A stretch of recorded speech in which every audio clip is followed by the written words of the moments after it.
My name is Alvin Abramson. Some people have called me Al over the years. Some people have called me Alvito because back when I was in school in Nebraska, Alvito Ray was a very famous band leader. I was born January 25th, 1929 at the Methodist Hospital at 38th and Cumming, which now is the Salvation Army headquarters. Today, if a woman gives birth to a child, probably the next day they're both home. Back in those days, I was still in the hospital on February 2nd when Esther K. Newman gave birth to Bob Newman.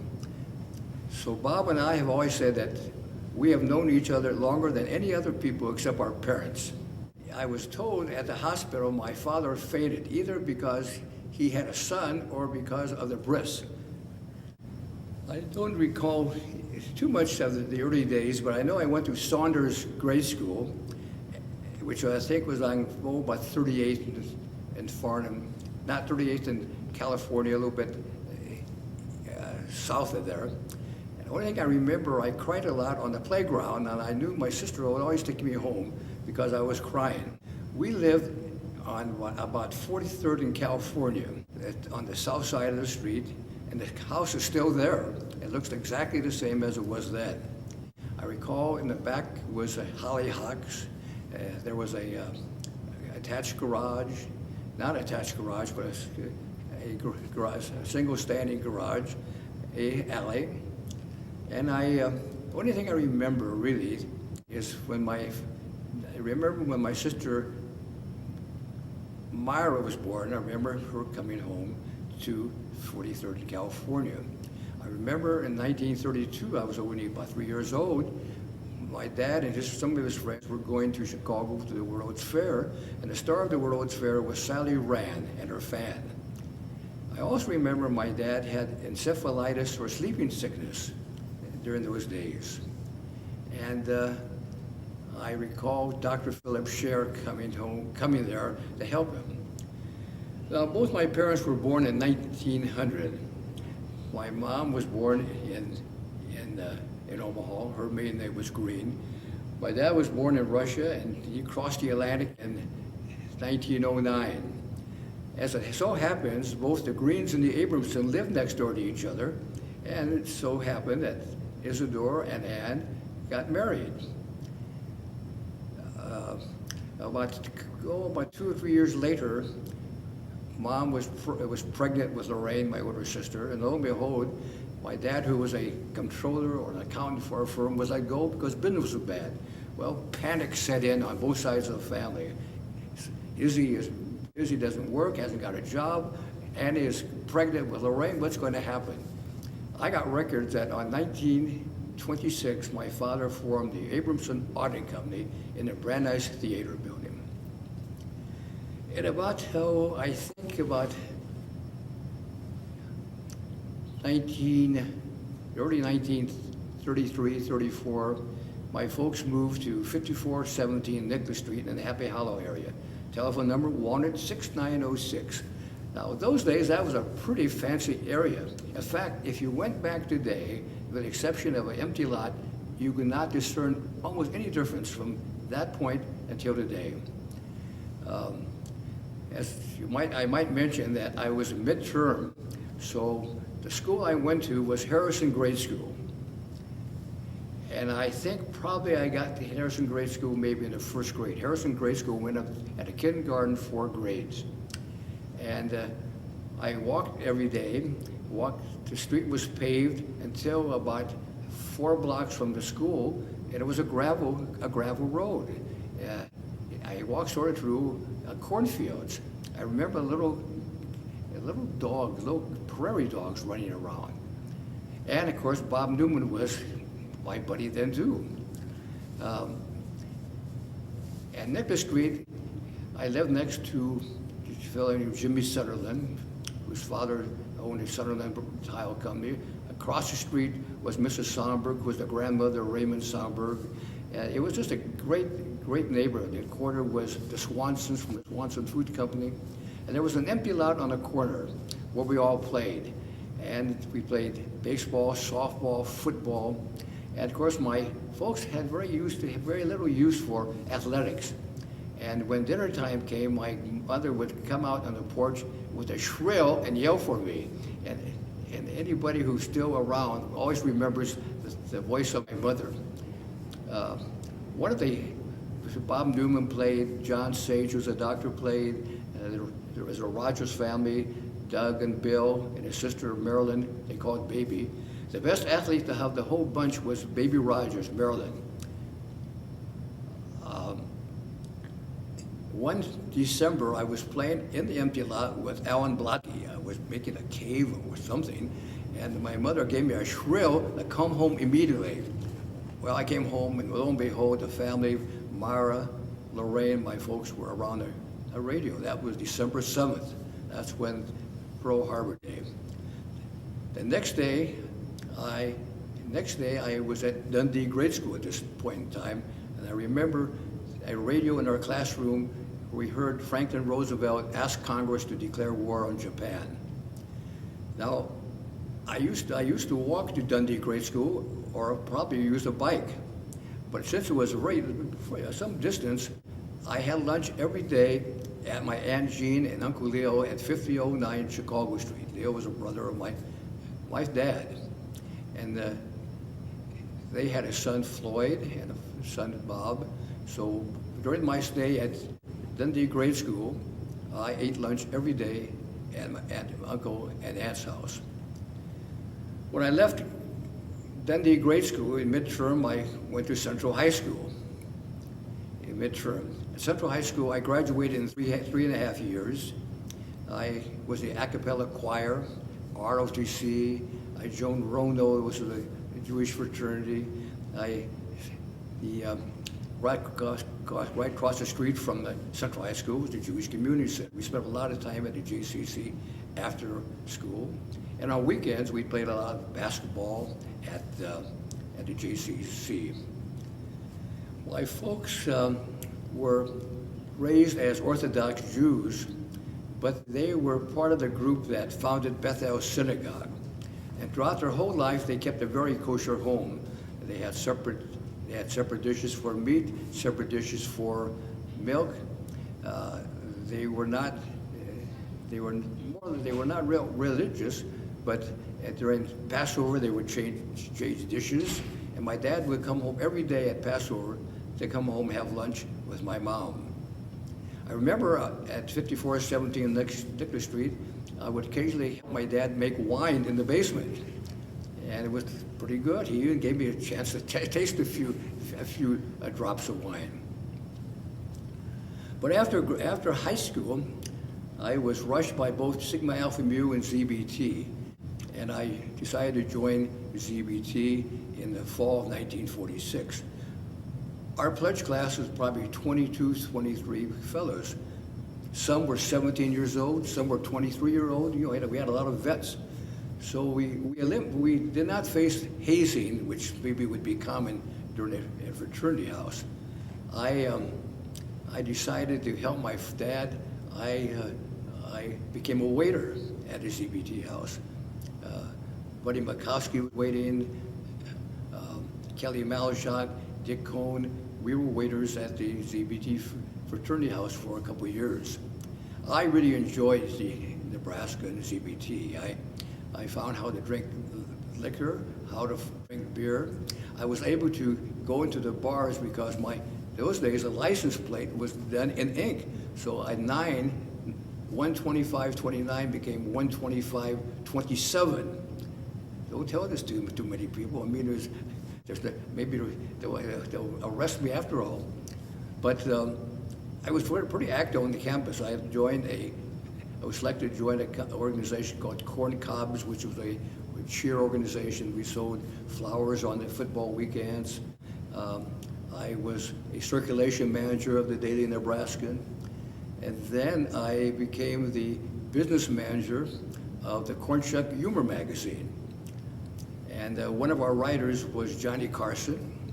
One of our writers was Frank Jacobs, who was a younger fraternity brother of mine. He was a writer for Mad Magazine. Who followed me was Alan Tully. He was my protege. He followed me as a business manager of the the Corn Shuck magazine. Graduated in June, and I was a little worried because I visited one of my teachers. He said, Al, you haven't been going to class very often, and that's all right. You can graduate in the summertime. I said, oh no, I can't do that. My folks are coming, and my grandparents are coming. Well, I'm going to give you extra work. So while everybody's relaxing in the month of May and June, I'm beating my brains to write term papers. Well, lo and behold, he let me pass, so I graduated. Now, I was in the arts and science. My major was business administration and accounting, and we were the first ones to walk into the Coliseum, and by alphabetical order. And my grandmother, my father's mother, was so proud of me because she thought the smartest and brightest people walked in first. And I never had the courage to tell her that I was not the smartest kid in the block. Well, after graduation, I joined the accounting firm of Abramson and Bracavacy. They were located at 730 Brandeis Theater, the 730 Brandeis Theater building in Omaha. You could get there by going to the World Insurance, which was the 18th, and World Insurance and the Brandeis Theater building connected with each other. You could take the elevator down, and at the Brandeis end, you could go into the Brandeis department store. At that time, the Brandeis Theater had a Brandeis Theater on 17th and Douglas Street. And next to us was Dr. Leon Feldman, who was my uncle. He was the dentist. He was next to us at the 7th floor. And the telephone number then was Jackson 4811, Abramson and Bracavacy Company. When I joined the firm, there was Mr. Mo Bracavacy and my dad, and I think two ladies who were sort of clerks. Now, in those days, as opposed to today, when people graduated and they were not married, they would move into an apartment. None of my friends ever moved into an apartment. We graduated and we lived with our parents. So what did I do? I was single. I was a bachelor. Well, I dated a little bit. I played a lot of fast-pitch softball. I played volleyball at the JCC in a league. I took trips. I know a fellow named Norton Guerra and I took a trip to Miami by the way of Louisville. That's where his parents came from. And that's where he met his wife. I might digress for a moment. I did work during high school at the Baker Shoe Store selling shoes. And practically every part-time salesperson was Jewish. Even in college, I would work at Baker Shoe Store. Our manager was a man named Joe Isaacs. And he always told us to push the polish. I don't know, I thought you push the shoes, but push the polish. But I worked, and during that period, I became I passed the CPA exam, became a certified public accountant. I dated, I took trips with friends to Los Angeles. We drove to Las Vegas. But meanwhile, my parents were getting a little nervous about my age. I hadn't get married. She had two brothers, Irvin and Eddie, who were bachelors, and she kept saying, Alvin, I don't want you to be like Irvin and Eddie. They're bachelors. I said, Mom, don't worry, something's going to happen someday. Well, one day I got a call from Mrs. Rubin, Diane Rubin. Diane Rubin's husband, Mike Rubin, they came from Chicago. He was the general manager of the 5th floor appliance department of Brandeis Department Store. And she said that, my cousin, my younger cousin, our mother and father, our brother and sister, is coming to visit. She's on his way to Las Vegas, and I'm asking a number of fellas to call and have a day with her. Well, I never got around to it. All day I'm leaving at noontime to play volleyball. Who I play volleyball with Doc Meyer Bieber, and the Levinsons, and Max Platt, Henry Rikus. So just before I got to the door, the telephone rang, and she said there was a phone call. I said, okay, I'll take the phone call. It was Diane. She says, Alvin, when are you going to call my niece? My cousin, she's in town. Well, my cousin was Doris. Called her. She stayed a little extra in Omaha. After 4 dates, we got engaged. But probably set an all-time record of meeting someone and getting engaged. This was 1956. I'm already 26 years old. I'm going to turn 27 January 25th and January 25th. Well, I go there. I go to Chicago, meet her folks, and a wedding is arranged for December 16th, 1956. The prenuptial is at the Standard Club in Chicago. Diane Rubin still had a membership. The wedding was at the Covenant Club in Chicago. The family stayed at the Palmer House in Chicago. I remember nobody flew in those days. They did to Chicago. Everybody took a train. Now the honeymoon, we went to Mexico City and Acapulco, and we fared pretty good. You know, we didn't get ill. The only time we got ill, we went out deep sea fishing. We should be deep sea fishing, like we should be climbing mountains. Well, it's fine until the boat stopped. Oh, we both vomited at the same time. She on one side, I did on the other side. After the honeymoon, we came back to Omaha. I had rented a furnished apartment, the Rose Manor apartment owned by Shelley Harris. That was about a half a block north of 38th and Dodge. And on 38th and Dodge, on a duplex, was owned by my grandmother, my mother's mother. And Doris didn't have a car. I had the car, and she would do grocery shopping at Tinky Dinky on 38th and Farnham Street. And in those days, I was still playing fast pitch softball. In fact, my neighbor Jim Sunderland, who was sort of our manager, entered our team in a league, and they want to know what the name of the team was. So Jim said, "Let's call it Double A after Al Abramson." So the rest of my softball career, our team was Double A. Well, in June we decided we ought to start looking for a house. Of course, before that, probably our best friends at that time were Stan and Barbara Malashak, Sherman, Harriet Sperling, Esther and Darwin Marcus.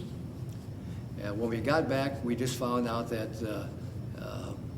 Harriet and Sherman lost her son, Brad. He was about 5 or 6 years old.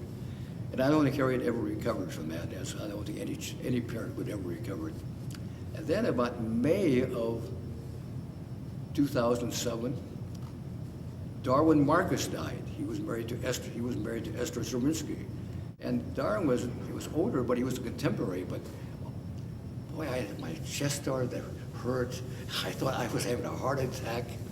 But it was, when you're young, it's just very difficult to see even though Darwin was a few years older, see your friends pass away.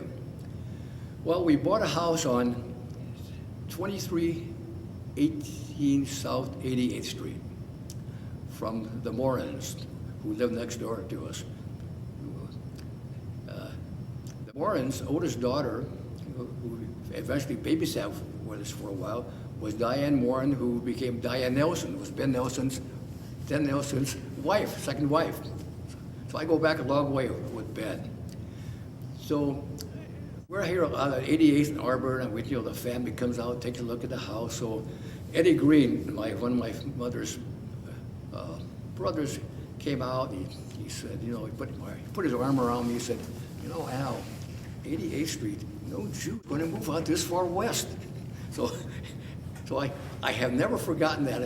When people would say they live out on 168th and the Pacific, I said, boy, I wonder what Eddie Green would think about that now.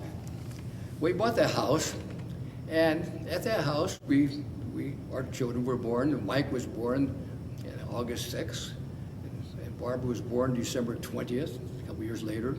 And it was really a fun neighborhood. Next to us was Bill Kaplan from Kaplan's in Council Bluffs, the Blue Star. Although he was never raised as a Jewish, but he was a great guy.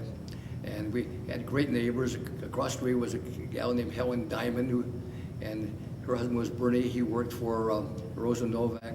And the couples were all young, and we just had a terrific time living there. And about 4 or 5 years later, and the kids obviously went to school at Arbor Heights. I think Mike's birthday was in August. We put him in school in September, and he was really too young, so he was held back. He's done quite well since he's a CPA and an attorney, so it didn't bother him too much later in life. So we built a house on 3318 South 95th Circle in a cul-de-sac. And our builder was Don Nelson, who was a very good builder. He happened to be a neighbor who lived around there. And we moved, shortly thereafter, we sold our house on 88th Street. At that time, I started to get a little active in Jewish life, in the B'nai B'rith and JCC. At that time, Paul Verrett was the executive director of the Jewish Federation, and somehow he got Donald Nog and I to be the co-chairman of the Dr. Philip Share Home. And Don always thought I was the chairman, he was the assistant, but that it didn't bother him too much. And then I became sort of active in the Federation. Bob Feinberg, who had the Pepsi-Cola franchise here in Omaha, was involved with the fundraising. And one year I was the general chairman of the men's division, and the next division, and a few years later I was the chairman of the whole men's division, which was rather exciting. And at the same time, then I got active in the Federation board. I moved up the chairs, and I was going to be the next president of the Federation. And Doris told me, and I think rightfully said, you know, you have sort of an obsessive personality, and you'll be spending a tremendous amount of time. You have a profession, you have children, and you really it's really going to be too much. So I was going to follow Morley Sapersky, but I turned it down. Same time, our accounting profession had changed a little bit. I think I have been in more office buildings than any other person in America. We started out in the Brandeis Theater building, and then we moved from there.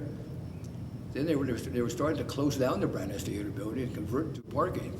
We moved to the above Abramson's clothing store, which is on the northeast corner of 17th and Douglas. Then we moved over to the Baird building on just the opposite, where O'Brien's drugstore was, and H.A. Wolf had their headquarters. Then from there, we moved our accounting office to 19th and Capitol Street, right across from the Civic Auditorium. At that time, we were approached to merge with Elmer Fox and Company. Elmer Fox and Company, local partner was Sheldon Bernstein. And from there, we moved to the Farm Credit Building on 19th and Douglas Street. Well, we outgrew that, then we moved to 31st and Dodge Street. And then from there, we moved to 72nd and Center Street. It had 4 or 5 buildings. So in between working for B'nai B'rith and the Federation, I was quite busy in the practice of public accounting. By 1960, I became really active in B'nai B'rith. In 1960, I was the president of the Cornhusker Lodge. 1960, we had a district convention here in Omaha. And subsequent to that, I went to every district convention, and Doris went with me. And not only did I enjoy the interaction of B'nai B'rith, but over the course of years, we had friends.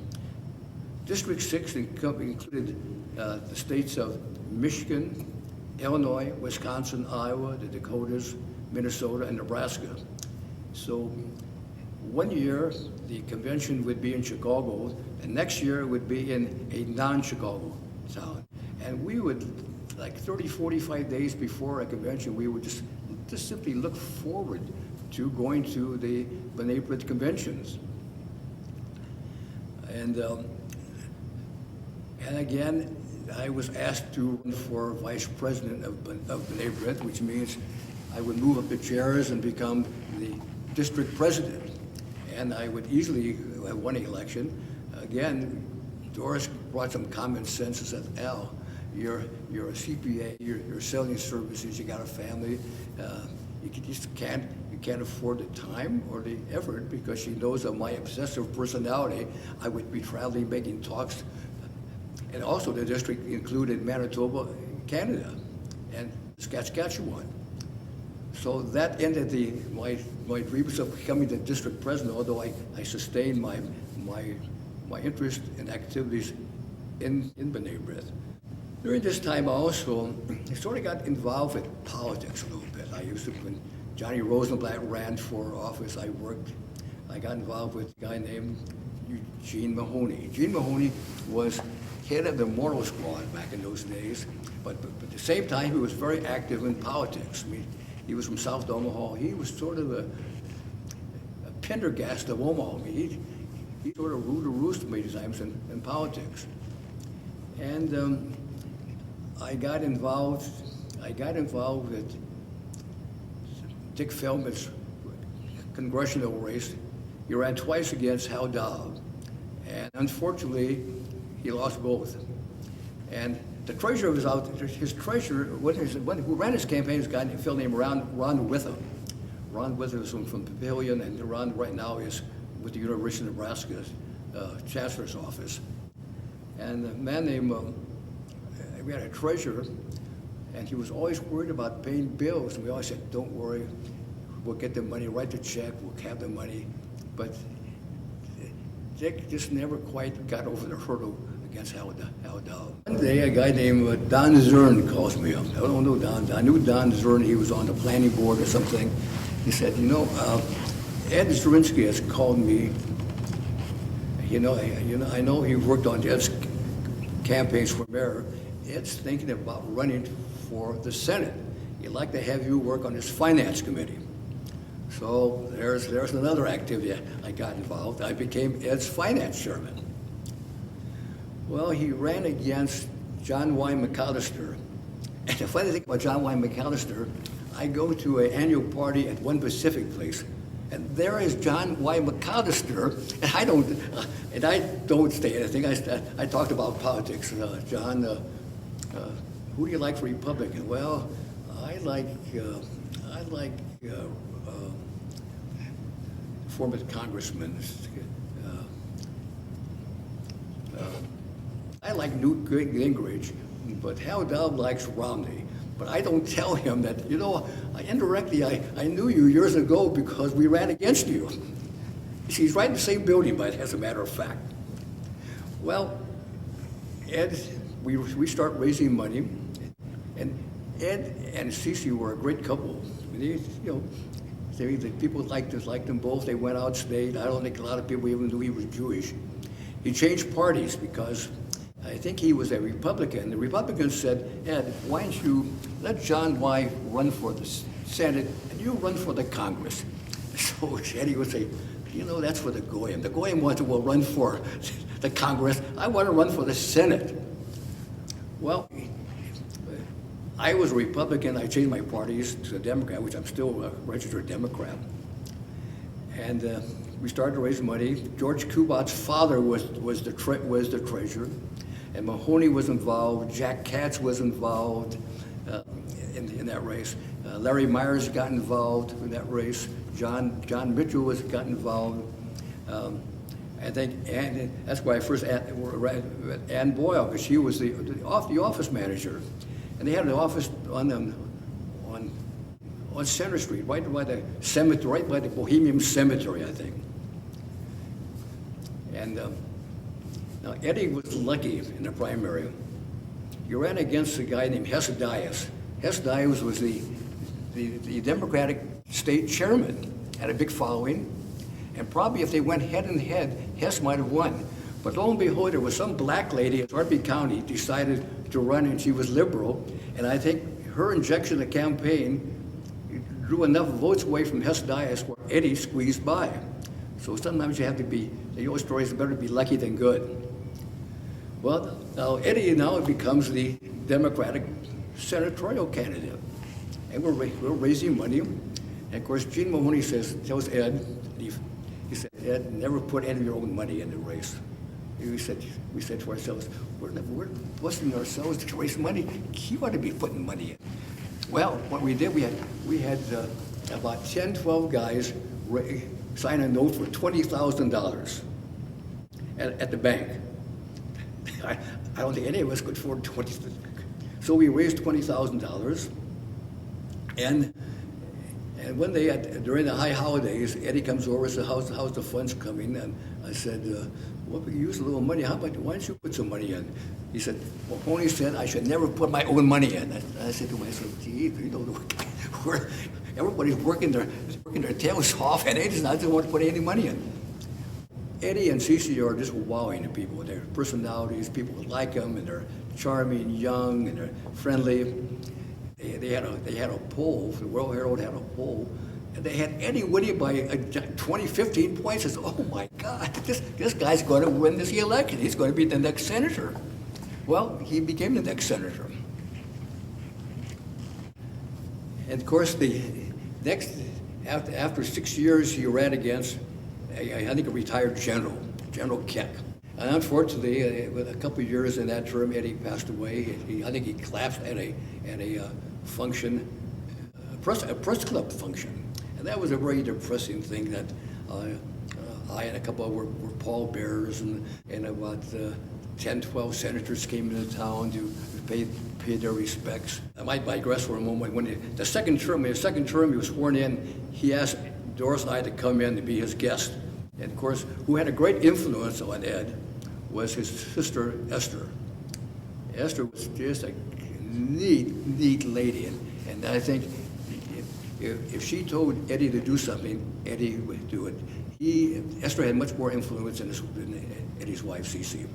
Well, I wasn't done with politics, unfortunately. I think once you get it, people see that you've been hooked. And the next race I think I got involved was Mike Boyle.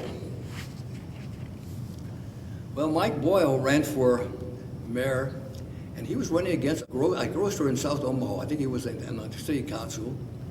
And we had the election party at the field club, and the results were coming in, and people were depressed. Sam Howell, who was Mike's father-in-law, was the treasurer, was depressed. He was at the bar drinking. He was sort of quasi-drunk. And all of a sudden, the results from West Omaha came in, and lo and behold, Mike Boyle won the election. Well, Mike Boyle was still a good friend of mine even today, appointed me to be the Metropolitan Area Transit Board of Authority, which I served 2 terms. And of course, at this time, I should talk about still making a living being in public accounting. It doesn't seem like that. It seems like I was a full-time politician. Our firm merged with, like I mentioned, with Elmer Fox and Company. And then Elmer Fox and Company merged with a company called Westheimer and Company. We always had visions of being a national, international firm, like Price Waterhouse, Cooper's Lyran, KPMG, Arthur Anderson. Well, that was a sort of disaster. A year after we merged with Westheimer, half the Westheimer people had left. And then we merged Alexander Grant. They sort of merged with us. They sort of rescued Elmer Fox and Company. And I said to myself, I think I better start looking around elsewhere. And I approached Franco Zachariah to see if I could join their firm. And I said, of course, I have one problem. I might be sued by Alexander Grant because I'm still a partner. But the fact is that they owe me a great deal of money, and the case went to court, and Judge Getnick was the attorney, and I beat the rap. So at that point, I joined Franco Zachariah, and they were on about 74th and Pacific Street in the back. And a few years later, my son Mike joined the firm too. And that was one of the great times of my life of working with your son. But when my term ended in Metro Area Transit, I called up Mike. I said, Mike, I appreciate it. So anytime that you can have some any kind of community service, why don't you let me know? He said, wait a minute. They're having trouble down at the Department of Motor Vehicles. Ben is going to Clinton's inauguration in Washington. I'll talk to Ben when he gets back. Well, he was thrilled I was interested, and I got a contract to review the operation of the Department of Motor Vehicles. So I started in February, and probably ended in May. And my recommendation was the department needs new leadership. So a fellow named Larry Primo, who was a right-hand man of Ben Nelson, asked the governor, and Kim Rollback, who was the lieutenant governor, and the Ben said, "God, we'd love to have Al. I don't know if we could afford to pay him what they couldn't pay me, but I took the job and took a cut in pay. Doris supported me, and I think she knew I was getting a little tired of public accounting, and it was a new challenge. Well, for 5.5 years, I was the head of the Department of Motor Vehicles, the state of Nebraska. I would get up in the morning, would have a quick breakfast, leave the house at 6:30, get down there at 7:30. I would leave about 4:30 from the office, come back, I was back 5:30. I really enjoyed the process. I mean, the department was in turmoil. Nobody respected the Department of Motor Vehicles. The state legislature did not respect the department. The committee, the transportation committee did not have any respect for it. And there was chaos in the counties and treasurers. Nebraska has 93 counties. Each county has a treasurer, a clerk, and assessor. Each clerk and treasurer it's like they have their own fiefdom. Even though they issue state documents, they're very, very parochial. So you have to deal with 93 clerks and 93 treasurers. And the big counties like Sarpy, Lancaster, and Douglas are the worst of all because they're so big. Before I got down there, they were going to have a statewide vehicle title registration system, a uniform system throughout the state. Every county had their own system. And they were ready Ben was ready to deep six it. Said, nobody can get together. We can just forget about it. Well, lo and behold, I was able to hire some good people. And by the time I left, the statewide system was in effect on all 93 counties. Met some interesting people. Julie Haney was the treasurer in Omaha. She was a pleasure to work for, quote unquote. Sarpy County, Deb Hotelling, she was good to work with. The people in Lancaster County, but they all very parochial. And before I left, you had to renew your driver license in the county that you lived in. And we said, well, that isn't, it's a statewide system. If your license comes due and you're happy to be at Scottsbluff, Nebraska, why can't you renew it in Scottsbluff? Well, shortly after I retired, they did pass a law. You could get it in any county. And I had a great association with the Nebraska Association of County Officials. A fellow named Jack Mills was the director. And I found out that government officials work hard, they're not overpaid, they're committed to public service, and I was honored to be part of that group. It gave me a great feeling to be a part of government. So I've had experience in the private sector and the public sector. Well, now I'm retired. I don't know what to do now. And Doris is happy to be, Doris is thrilled that I'm home. So many of our friends' wives were happy when their husbands were gone, but Doris was thrilled. We went out to movies, we went out to dinner. And then I was approached by E.O. Richards to be a director on the company called Ballantine of Omaha, a company that manufactured motion picture projectors. And by the way, my tenure at the Department of Motor Vehicles was from July 1993 to January 10th, 1999.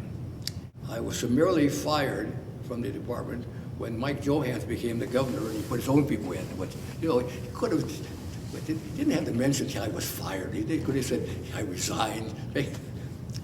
But I became, in 2002, like 9 years ago, I became a director of the Department of Valentine. That time, my son Mike has been married. Barbara's been married. Mike married a girl named Sherry Wiseman from St. Louis. They have 3 children.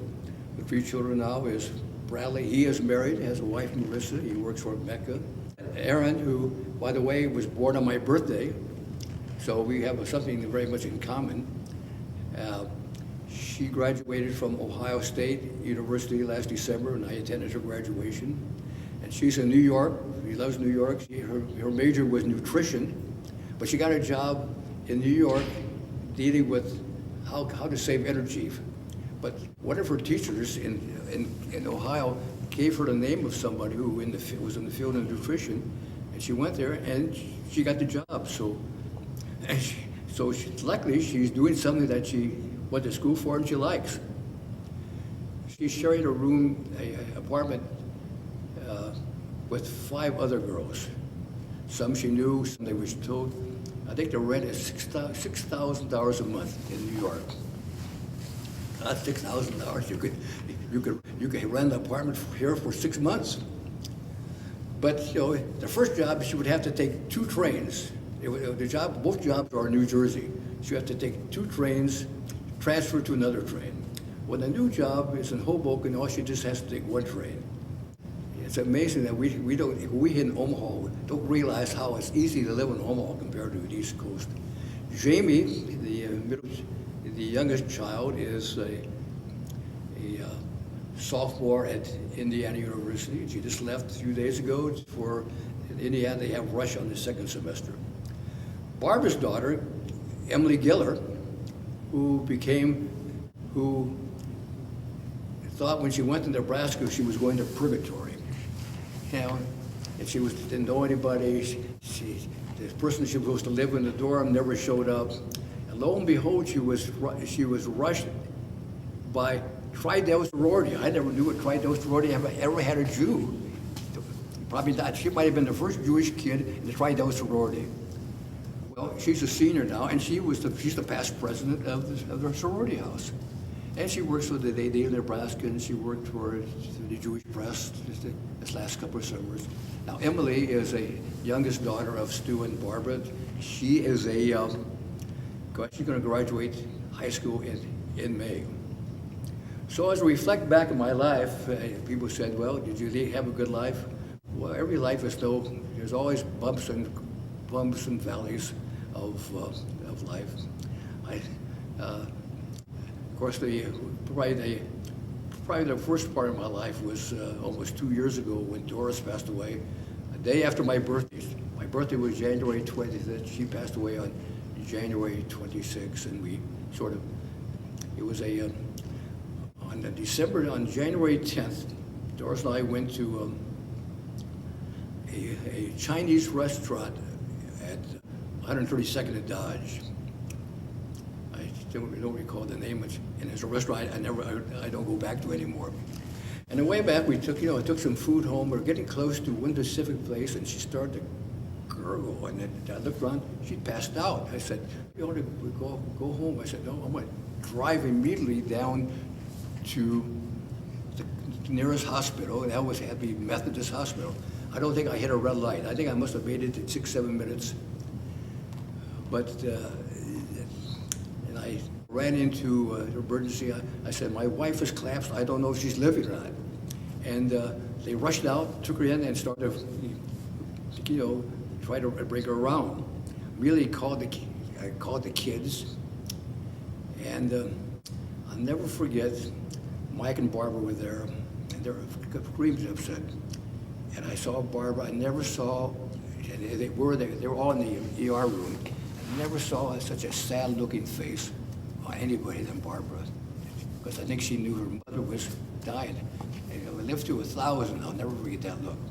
Well, they brought her around, but then they said, I think Harris Franco became, they had a litany of doctors. They said, you can go maybe 6-7 minutes and not lose brain function. Anything beyond that, you're in trouble. I was on the borderline, but yours was on the borderline. But she was in the hospital from January 10th to January 26th. We didn't stay there overnight. We all took turns being with Doris. Mike brought his computer. He sort of worked in the room, and then a lot of our friends brought food in. It was the rabbis came in and were very conciliatory, but we all felt that it was just not going to happen because Doris for years had problems. When she was a kid, she developed maybe smallpox or something, and this was before they had antibiotics, and they gave her sulfa. Well, she became very allergic to sulfa, and I think it affected her kidneys. And throughout the life, she had high blood pressure, and she had great medication. And she always knew that she would never live a full life like many of her friends. So in life, you have great happiness, you have great sadness, you have great accomplishments. Your greatest accomplishments are your children. Mike has become very successful. He's an attorney and a lawyer. He's a partner at a large accounting firm. Stu is a science teacher at a junior high school in Gretna. Barbara works at a child development center. Sherry still does substituting work. And your children and in-laws and your grandchildren are a great source of comfort and gives you a reason to live a full life. As I reflect on our marriage, we were married December 16th, 1956, and our marriage lasted 54 years.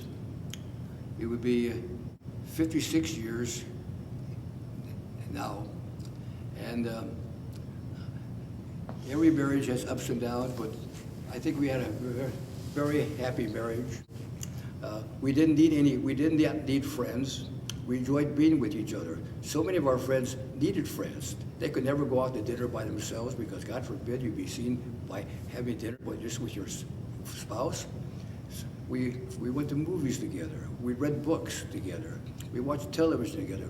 We really did things together, as opposed to most of our contemporaries who did not do that. And so, life goes on. People say, well, it's a bad deal. Yeah, it was a bad deal for Doris, not me. She was the one that passed away. And you have to deal with like the old gambler, you have to deal with the hand that's been dealt you. My charge to my grandchildren would be to live a full life, live a Jewish life, be faithful to each other, be kind to each other, a good Jewish life, live a life of moral values. And I think if you do that, you will have a long life of happiness, a life that you can be proud of, and a life that your children will appreciate.